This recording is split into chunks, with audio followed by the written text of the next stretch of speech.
With Kellam head basketball coach Norman Hassell, his Knights winner 72-66 here at Hassell's Castle in Virginia Beach. You snapped a 6-game losing streak head-to-head with Green Line, your first one over them since the Beach District Championship of the tournament back in 2013. Ramon Snowden's senior year, now he's a senior at James Madison, so to get a quality win over a team like that who just beat Phoebus, one of the best teams in the state, you got to be impressed with the way you guys came out tonight, just shooting lights out. Well, after a while, just the law of averages says we're going to win one of them. We usually play them close, but probably 3 or 4 times, including last Christmas at Scope, they really put it on us, and they put it on us early. So one of the things we wanted to do was make sure we get a good start, and we ended up getting a great start.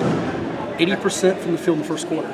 80? Yeah, I don't know if you can beat that. I don't know if that's heard of. Yeah, and then have a turnover, I think, which was the best thing. And because the second quarter, the tempo started to speed up. What did you think at halftime? Because you shot well, but the game is kind of close. They just want to slow it down a little bit? Or? Well, they're relentless. So one thing they're never going to do, they're not going to ever back off. They're not going to ever feel like they're out of it.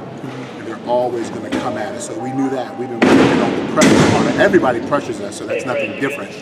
But we just had to make sure they didn't get us sped up. So they sped us up a couple of times, and that caused some turnovers. But I was like, guys, it's like we know how to break this. So either you can break it or you can't. So if you break it sometimes, if you don't break it sometimes, it's on you. I think it's so easy to say, well, Kellam just shot lights out, but the way you guys execute your offense, and you've got tone setters, guys that have been in the program now for 3-4 years, the Josh Towers, the Brandon Kleins, the Christian Olkins, who had 6 assists tonight, I think it was.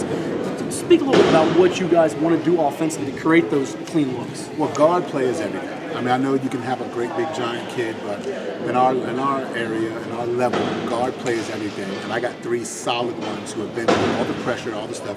Christian orchestrates that. Josh and Brandon are the ones that score out of that. But Christian facilitates that like a champion. And he understands the game, and he sees the game. So our motto is always give up a good shot to get a great shot. Work our stuff, because eventually the defense is going to make a mistake. We don't dictate what the defense does, but we have a counter for what the defense does. So let's see what they're doing, and let's hit them with one of our counters. Knowing they have 2 dynamic players, in number 10, Ashley James Jr., and number 23, Sean Sanders, a senior, I thought it was important you had some role guys step up inside. The other numbers are awesome. Tyler Carroll played well for you, number 40. He had a few rebounds, a couple block shots. And then your freshman, Mason Makovic. I know he's got good bloodlines. Granddad being Jack Ankerson and some others in his family that have played athletically. He's a guy that's come along for you as a 9th grader. Yeah, Mason was big in our last game as well against Salem. In the 4th quarter, he came in and scored 8 points. It was all in the 4th quarter, hit some free throws. He's just a freshman, so he's still learning. He's super aggressive. He engages the other team.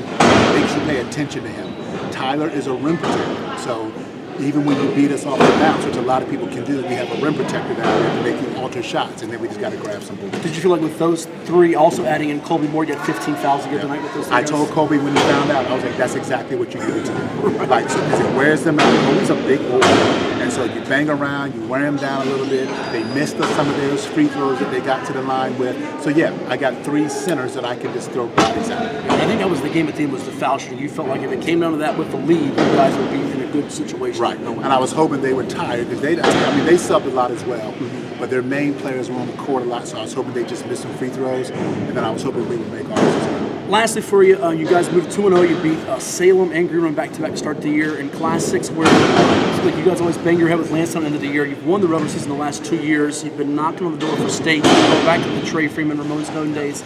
Do you feel like this team could be that special team that breaks the door open? Yes, the answer is yes, I do, but I've felt that way for 4 years now, so we just have to do it. And our thing is, if we don't get there, the season's over. Like last year, we lost to Western Branch.